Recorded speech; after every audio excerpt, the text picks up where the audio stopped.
अस्सलाम वालेकुम स्टूडेंट्स। हमारा आज का टॉपिक है chapter number 17 physics of solids. हमने आज डिस्कस करना है चैप्टर नंबर 17 में सॉलिड्स के बारे में। जैसा कि सबसे पहले लिखा हुआ है यूज़ ऑफ द मटेरियल, कि किसी भी मटेरियल को यूज़ किस बेस पर किया जाता है। कभी भी हम तारें लकड़ी की नहीं बनाएंगे। क्यों?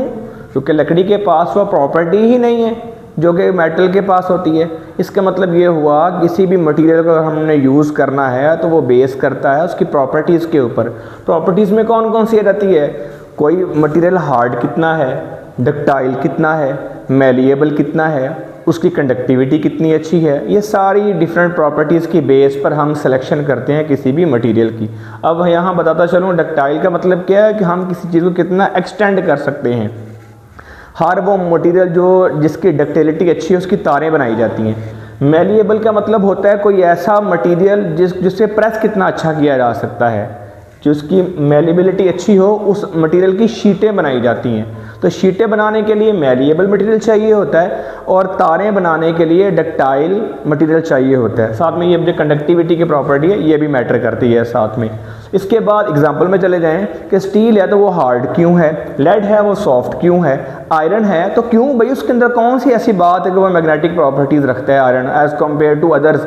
के कॉपर है वो मैग्नेट से नहीं जुड़ता, लेकिन जो आयरन है वो मैग्नेट से जुड़ना शुरू कर देता है। इसका मतलब है मैग्नेट के अंदर कोई तो ऐसी अजीब बात है जो कि कॉपर में नहीं पाई जाती।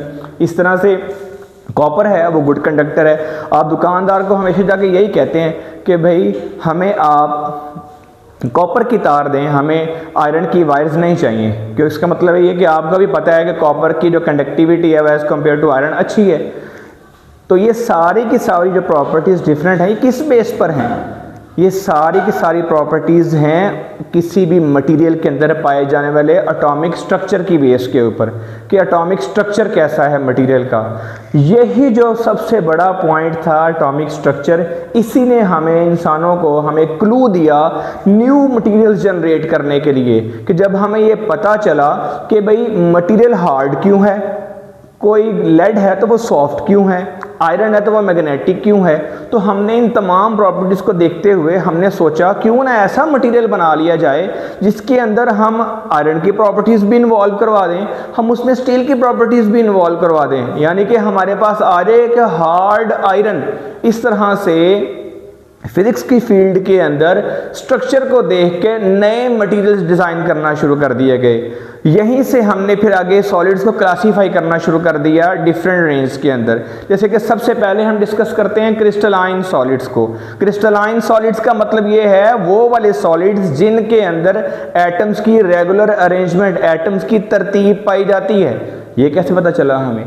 हमने ये देखा है एक्सरे टेक्निक को यूज़ करके, कि जिस तरह से जैसे मैंने आपके सामने एक पैटर्न बनाया है समझाने के लिए कि इसके अंदर क्रिस्टलाइन सॉलिड्स में एक बिल्कुल एक रेगुलर पैटर्न पाया जाता है और हर एक एटम के साथ दूसरा एटम एक रेगुलर पैटर्न में बाउंड है। इनका जो लॉन्ग रेंज स्ट्रक्चर बनता है ये इसकी रीज़न होती है कोहेसिव फोर्सेस। कोहेसिव फोर्सेस क्या हैं?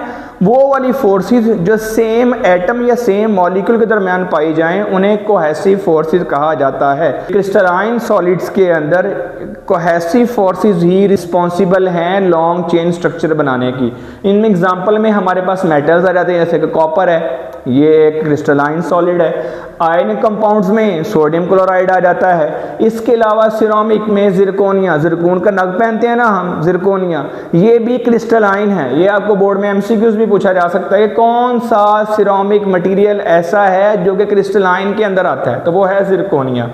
ये जो एटम और मॉलिक्यूल की जो रेगुलर अरेंजमेंट है, क्या ये अपनी जगह स्टैटिक रहते हैं? बिल्कुल भी नहीं। याद रखना है क्रिस्टलाइन सॉलिड्स के अंदर एटम और मॉलिक्यूल अपनी जगह पे रेस्ट की फॉर्म में स्टैटिक नहीं होते, बल्कि अपनी जगह पे मीन पोजीशन पे वाइब्रेट करते रहते हैं। हमेशा मीन पोजीशन के अबाउट वाइब्रेशनल मोशन की कंटिन्यू रहती हैं। जैसे जैसे हम टेम्परेचर बढ़ाते जाते हैं इनका एम्पलीट्यूड बढ़ता जाता है। जैसे टेम्परेचर बढ़ाते जाएंगे एम्पलीट्यूड इनका बढ़ता जाएगा। और यही रीज़न होती है कि जब हम टेम्परेचर बढ़ाते जाएं एटॉमिक वाइब्रेशन पूरी क्रिस्टल की, पूरे मटीरियल्स की इतनी ज़्यादा हो जाती हैं कि एक टेम्परेचर ऐसा आता है कि एटम्स वाइब्रेट करते करते इतना लार्ज एम्पलीट्यूड बनाते हैं कि दोबारा मेन पोजीशन पर जा ही नहीं पाते, जिस वजह से पूरी की पूरी क्रिस्टल एब्रप्ट एक ही टेम्परेचर के ऊपर इसका फेज ही चेंज हो जाता है। तो वो वाला टेम्परेचर जिसके ऊपर ऑर्डर डिसऑर्डर में चला जाता है, सॉलिड लिक्विड बन जाता है, ये वाला टेम्परेचर, इस टेम्परेचर को हमने कहा हुआ है मेल्टिंग पॉइंट। एग्जांपल में जैसे कि हमारे पास है क्रिस्टलाइन सॉलिड की एग्जांपल ले लेते हैं। इनका सोडियम क्लोराइड का मेल्टिंग पॉइंट है 801। अगर हम सोडियम क्लोराइड को गर्म करना शुरू करें, टेम्परेचर देना शुरू करें, तो टेम्परेचर बढ़ाते बढ़ाते जैसे ही टेम्परेचर 801 डिग्री होगा, जादू हो जाएगा फ़ौरन से। ऐसे ही आपको बर्तन के अंदर पड़ा हुआ जो नमक है वो लिक्विड पानी की तरह नजर आना शुरू कर देगा। इसका मतलब ये हुआ 801 डिग्री में पहुंच के सारे की सारी एटॉमिक वाइब्रेशन इतनी ज़्यादा हो गई कि वो अपनी मेन पोजीशन को मेंटेन रख ही ना पाई और सारे का सारा मटेरियल मेल्ट होके लिक्विड फॉर्म में आ गया। इसका दूसरा एमसीक्यू जो बोर्ड में आता है यहाँ से कि क्रिस्टलाइन सॉलिड्स का मेल्टिंग पॉइंट शार्प होता है, एक फिक्स टेम्परेचर पर ये सारे के सारे लिक्विड स्टेट में आ जाते हैं। यहाँ तक डिस्कस करने के बाद अब हम दोबारा इनके रिवर्स में चले जाते हैं, एमॉर्फस सॉलिड्स। एमॉर्फस लफ्ज़ का ही मतलब है कि ऐसा मटेरियल जिसमें कोई रेगुलर अरेंजमेंट नहीं पाई जाती, जिसमें कोई ऑर्डर स्ट्रक्चर नहीं होता, बल्कि इसके अंदर इर्रेगुलर अरेंजमेंट होती है। जैसे कि मैंने यहाँ से यहाँ डिफ्रेंशिएट करने के लिए एक स्ट्रक्चर डायग्राम बनाई है आपके सामने। इनके अंदर जो पैटर्न है वो जस्ट लाइक लिक्विड जैसा होता है। जैसे लिक्विड्स के मॉलिक्यूल्स को हम पानी गिराएं तो वो बहना शुरू कर देता है किसी भी डायरेक्शन के अंदर। तो लिक्विड के अंदर जिस तरह से रेगुलर अरेंजमेंट नहीं पाई जाती, इस तरह से एमॉर्फस सॉलिड्स के अंदर भी रेगुलर अरेंजमेंट नहीं होती। लेकिन अगली बात क्या है, लिक्विड के अंदर तो मॉलिक्यूल फ्री हैं, लेकिन एमॉर्फस सॉलिड्स में मॉलिक्यूल फ्री नहीं है, ये अपनी जगह पे फिक्स हैं। ठीक है, एटॉमिक वाइब्रेशन इनमें भी होती हैं, लेकिन ये अपनी जगह पे फिक्स हैं, ये लिक्विड की तरह फ्री नहीं है। तो हमने फिर इनका नाम रखा हुआ है, नया नेम क्या है, liquid in the frozen state. इनका दूसरा नाम ग्लासी सॉलिड्स भी कहा जाता है इनको, ये इन्हीं के नाम है, liquid in the frozen state, amorphous solids, glassy solids, ये सारे इन्हीं के नाम है। जैसा कि ग्लास हम एग्जांपल में ले लेते हैं, तो ग्लास को अगर हम गर्म करना शुरू करें तो हम कभी भी नहीं देखेंगे कि ये बिल्कुल सोडियम क्लोराइड की तरह ये फ़ौरन से मेल्ट हो जाए, ऐसा बिल्कुल नहीं होता।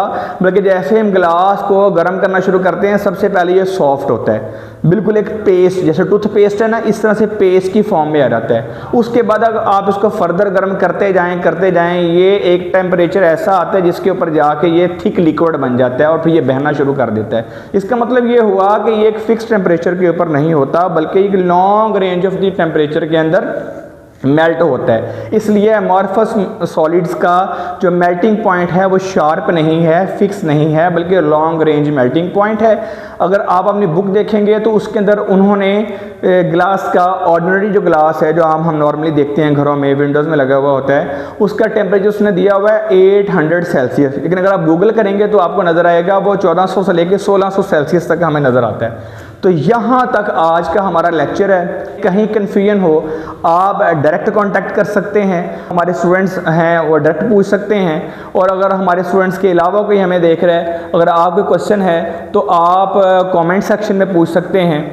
अगर आपको इसके अलावा कोई टॉपिक प्रॉब्लम करता है, आप वो हमें बता सकते हैं कमेंट सेक्शन में, हमें वो बताएं, हम वो टॉपिक आपके लिए बनाकर उसको भी अपलोड कर देंगे।